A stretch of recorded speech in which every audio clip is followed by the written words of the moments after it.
Hey guys, welcome back. Today I'm going to start building this book. So this is going to be part one of a series. Not quite sure how many parts it will be, but I am going to be making the front and back and spine of this mini album, and then a couple of the pockets. So this mini album is one that I designed specifically to use 6x6 paper pads. So if you have any 6x6s laying around, you can definitely decorate them or decorate a book like this with them. It also happens to have some of the ephemera and just some other, of course, white and black cardstock from my stash. So let's get started. Let me show you what we're going to make today. This little album has a bunch of parts that come out. So they kind of slide out of some of the pockets here. And if you're interested in seeing what the full album looks like, I'm going to go ahead and link that video right here so that you can check that out.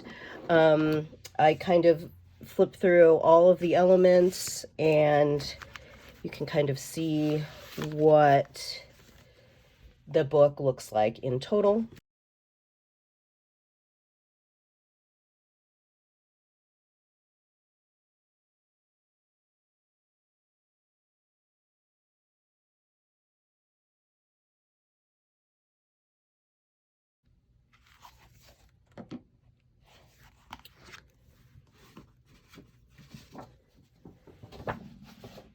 So we're going to use 4 pieces of cardstock today. We're going to use 4 of whatever color the base of your book is going to be. So I am going to be making this piece first. So this is front and back, of course, spine in the middle. And I'm going to be making a couple pockets, the pocket that goes on this side and the pocket that goes on this side. But I'm going to go ahead and use white cardstock today, just because it'll be a little easier to see.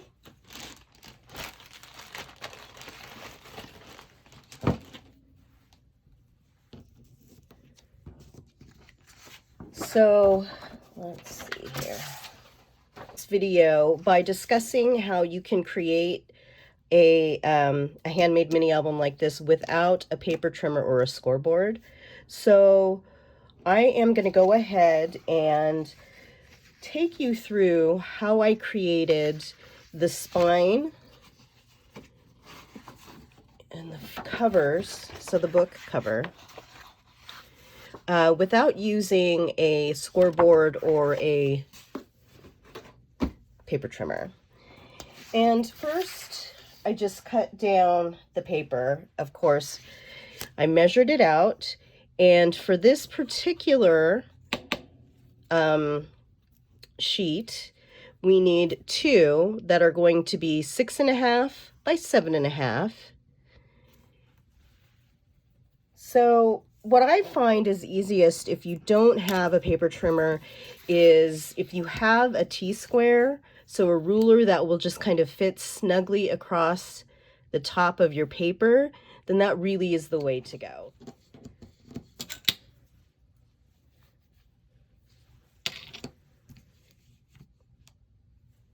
You know that at least the line that you draw here will be 90 degrees to the end of your paper if you use a T-square. Of course, you don't have to. You can just use a ruler.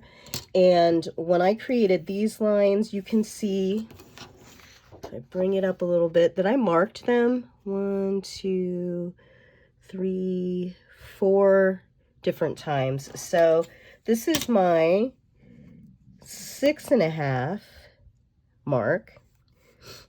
So I went ahead and lined up my my T-square and drew a number of lines at 6.5, brought this guy back and just drew my straight line. And once I did that, I also made a couple of other lines here. This line is 1 inch from the side of the paper, and this line is 1 inch from that. So basically I have now this piece that is 6.5, and then this piece that is 7.5. So I'm going to cut on this line, and I'm going to cut this section away. This is just a line that we're going to fold, but I figured while we were going ahead and making our marks, we would go ahead and do that. I hope that made sense. So you're going to cut at 6.5 here and cut at 7.5 here. And if you don't have a paper trimmer, then you can use an X-Acto blade and a ruler.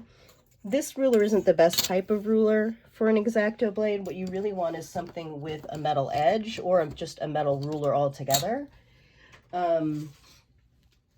So a lot of the wooden rulers have that metal edge inside, and that's really why, is so they can work as a straight edge with a craft knife or an X-Acto blade. I use this, it's called a finger blade. So this is a Fisker's product, and I can link this down below. But really, I'm going to line it up here. I happen to have this matte surface that I'm working on that has the score lines on it, or the 1 and 1/2 inch marks on it. So I'm going to go ahead and use those to my advantage. And I'm just going to go ahead and score here, or I'm sorry, mark here, but I'm not going to jam my knife into the paper. I'm going to use a light pressure. If you try too hard, so this is a pretty sturdy cardstock, but a lot of times I do this with chipboard and other items like that. And you just want to make sure that you don't, if you're applying too much pressure, that's how accidents happen. And that's the way that you might put too much pressure, your blade will bend and you might cut yourself. So I'm just going to go really quickly and line it up and make my slice. So I can feel that go in, but it's not all the way through yet. Nope, still not. Maybe I need a new blade, huh?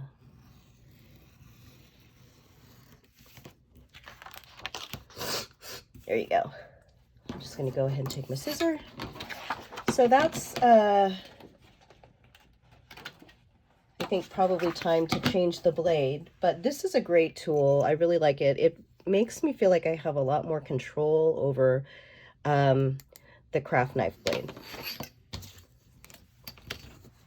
And then, of course, if you don't have that, you can use your scissor.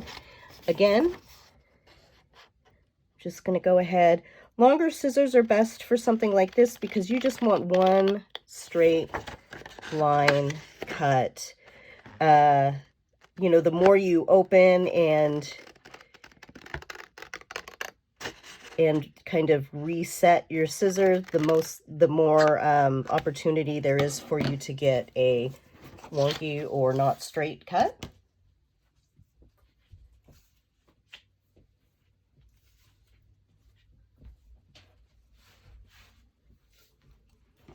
So I'm just going to go ahead and do the same thing to this guy right here.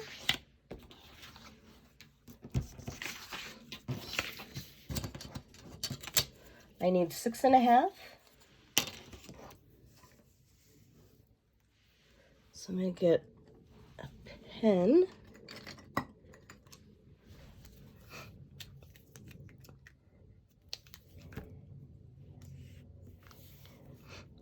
Six and a half. Whoops. A little too far. 6.5. Since I do have this T-square, I can kind of be a little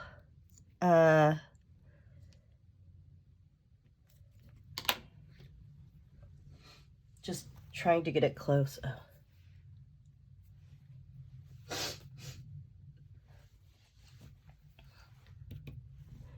since I do have the T-square, I just put a few different marks at the 6.5 inch mark, and then I just try to line it up as close as I can to, you know, between the 4 marks.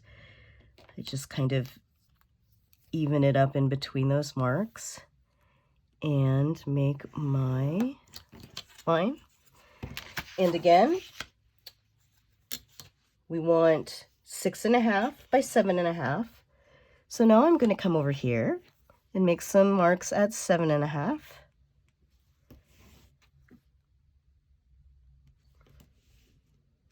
And like I said, we're also going to be scoring this at 6.5.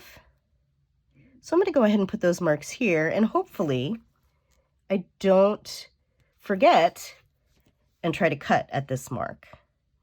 And I remember it's just there to show me where to score. So again, I'm going to use this guy down here. Of course, I did create one, or you saw that I drew this out already and marked it and then cut it. I could have cut both of them at the same time, but I didn't.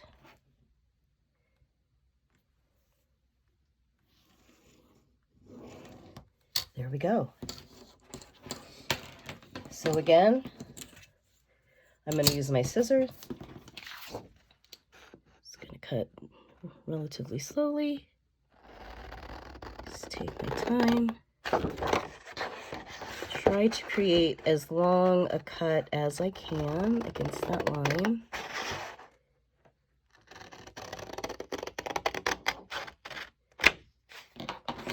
There we go. So there's where the line was. So I didn't cut it too bad. And again, cut this piece out.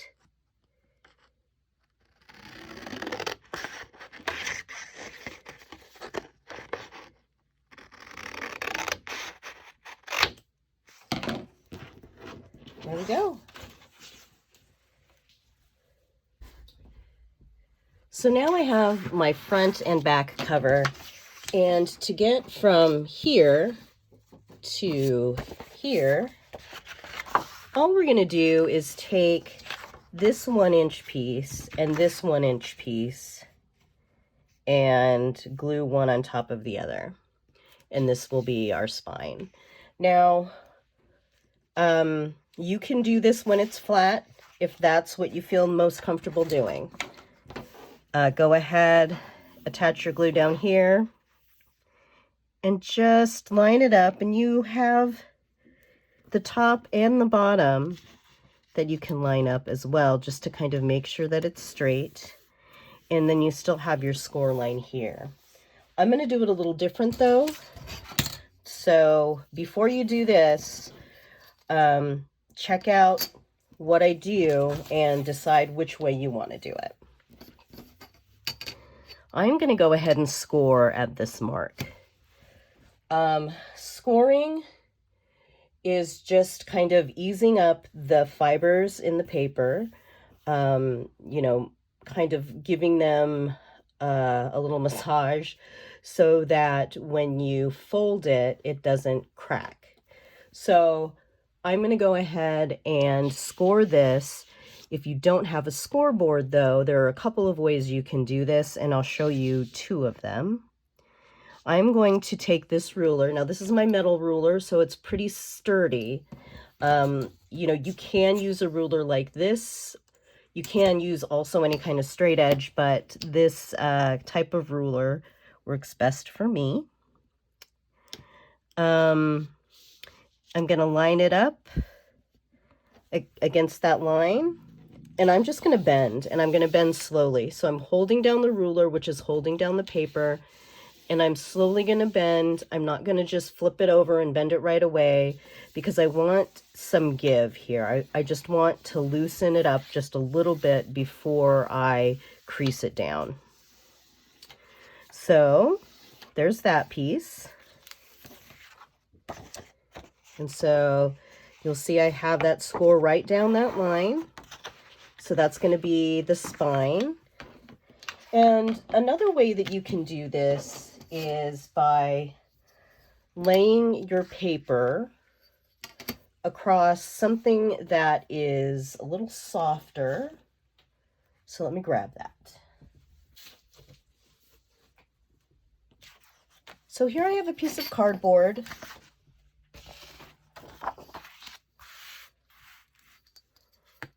And you can use a ruler. If you want something that's soft, that has a little bit of give, but you don't want like, cloth. You want something that will allow you to draw a line or kind of forge a line against your ruler or your straight edge into your paper, but not slice all the way through it. So this definitely isn't a job for a craft knife or scissors. But what I've used before and tend to go to is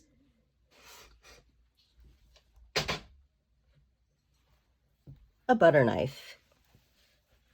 So you don't necessarily need a straight edge for this, but it helps. And like I said, I'm just going to line it up along that line again.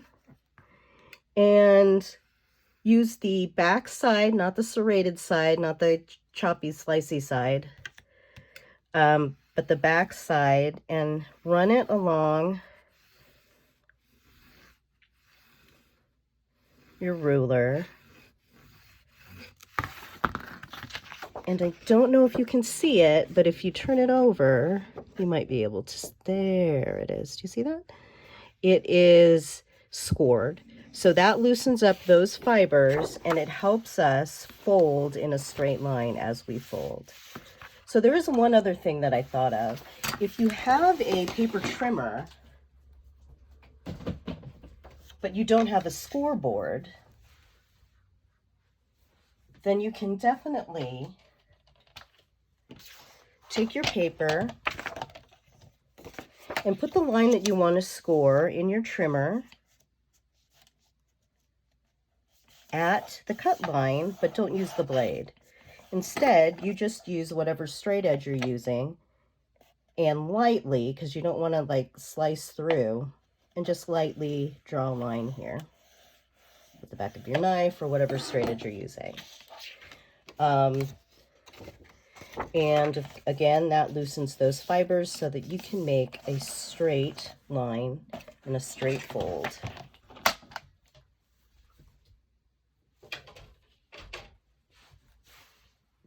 So next, we're just going to glue this together.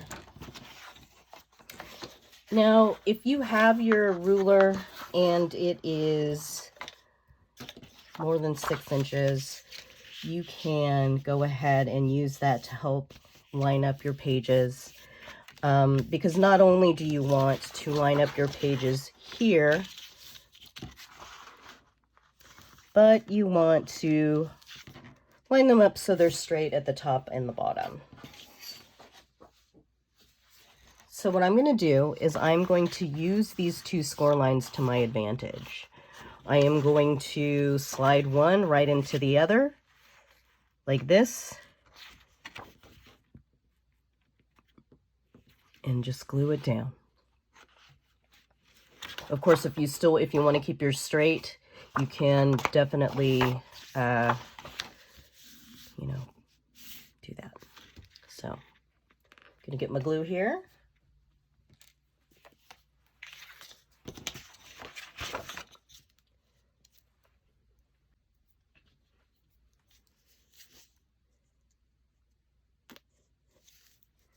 I'm using art glitter glue. Doesn't take a lot. So I'm just going to put a few beads. I just want to make sure that the end, that I have like a decent bead all the way around the outside of this area. Now I'm going to put this up and just, like I said, slide this right on top of it into the fold. Now I'm going to check the top and the bottom and make sure they're not too wonky. And we have the beginning of our book. So it may not look perfect, and that's fine. As we create the book, you're gonna have some opportunity to do some different type of busy. That's Mr. Business. As we create the book, you're going to have the opportunity to decorate it in a couple of different ways. And one is to cover the front and back with your pages and then put a secondary spine over. And then also, the other option will be what I did on this one, which is to just inset a piece of paper like this. So if you see small imperfections in your project right now, don't worry about it. As we continue to work and build it up, it is going to, you know, some of those will be hidden. Some of them you'll no longer notice. And even if they're still there when you're done and you do notice them, you are creating something that's handmade. That's why we do what we do. And if you're giving it as a gift, then definitely someone is going to be super excited about it and not worry that it is overlapped, you know, 1/16 of an inch too far or something like that.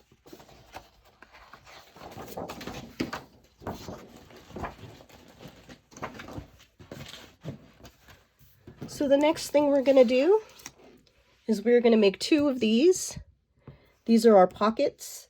They have the same measurement, however, they go in 2 different directions in the book. So let's see here. This, I drew a line at 6 inches, so this is my 6-inch mark. And then we are going to use an 8-inch piece of that. So that is from this end to this end.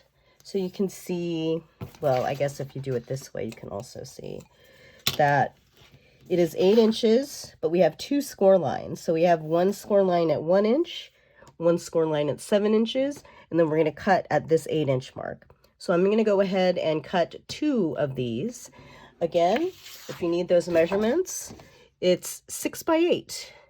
And on the 8-inch side, we're going to score at 1 inch and 7 inches.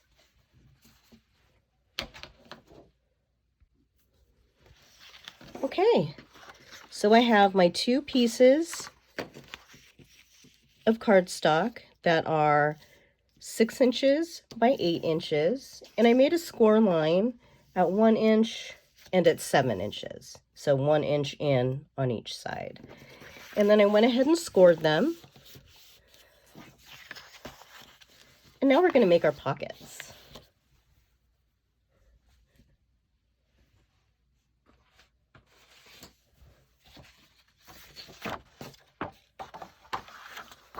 So now is when the book starts taking shape and you want to identify if you have a front and a back. It really doesn't matter. We made this, you know, with the same measurements. You know, it's all one orientation at this point. But if you are following along and you want the top loading pocket on the right side and the side loading pocket on the left side, you go ahead and just make sure you know where the front of your book is and the back of your book is. And maybe I can get busy to move. Please. Business. He's looking at these papers like he wants to play with them.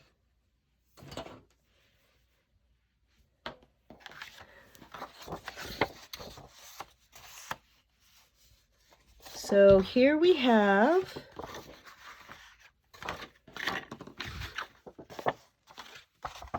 a pocket that is going to load from the sides, so the right side and the left side. So we're going to glue down these two pieces of paper to create that pocket.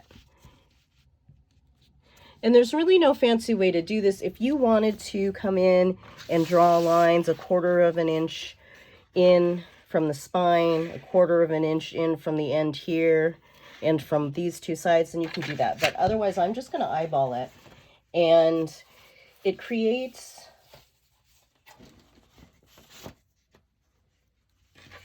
this pocket where you can put something in from the left side or the right side.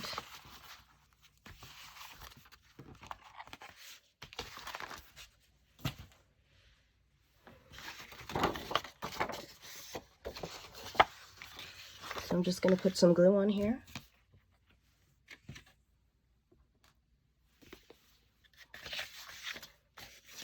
See how much cat hair we can get in our book. Can't decide if it's funny or annoying that he's sitting here, but he really weighs like a lot, and it's hard for me to pick him up. So you can do these one at a time if you like. I'm going to go ahead and glue this down at the bottom first. Like I said, it is about 1/4 of an inch all the way around. So I'm just eyeballing it here. And then you can go ahead and put glue on this part. Oop. And glue that down.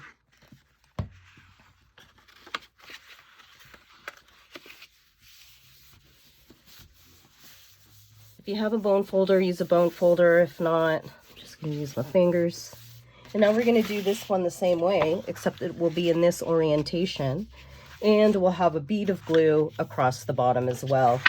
Now, if you are so inclined, you can miter these corners. Now, I didn't miter the corners on this side.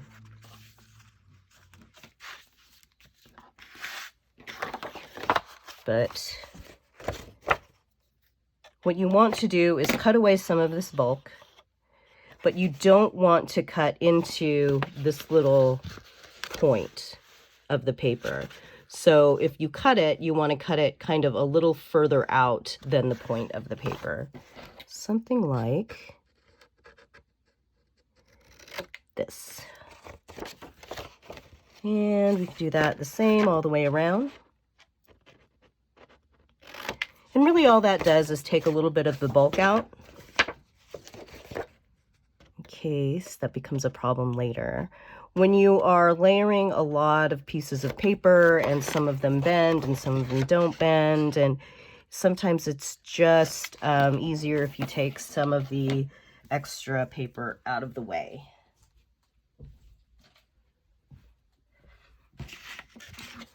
So I'm going to go ahead, glue this guy down.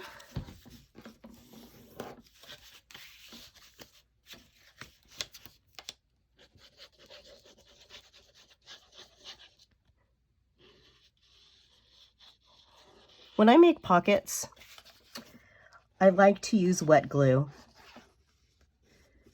because we're going to be sliding a bunch of pieces of paper in and out of this pocket. And what we don't want is to use a double-sided adhesive, like a sticky tape, and it to remain sticky, because this is going to dry and it's not going to be tacky. If you use a double-sided tape and it remains tacky, even though, it's holding your pieces together, but then as you slide pages in and out, it can catch. And it can catch, and say you put a tag or a piece of paper or a photo or something in here, and if you use a double-sided adhesive that's still tacky, it could grab. And it's not to say that you can't just, yank it out, but if you do that to a few things over time and maybe don't realize that they are stuck to that adhesive, then maybe the adhesive gets on it and ruins your photo or your ticket stub or whatever it is. So there we go. We have a top loading pocket, 2 side loading pockets, a front, a back, and a spine. And that's it for part 1. Thank you so much for joining me for another video. Please don't forget to like, subscribe to my channel if you haven't already, and click the bell so that you get notified of when the next part of this series is loaded. It will be next Monday, and I think that's the 18th of April 2022. I'm also going to create a playlist so that we can have the full flip through and each part of the book build all in one place. Thanks again. Have a great day. And don't forget, safety first.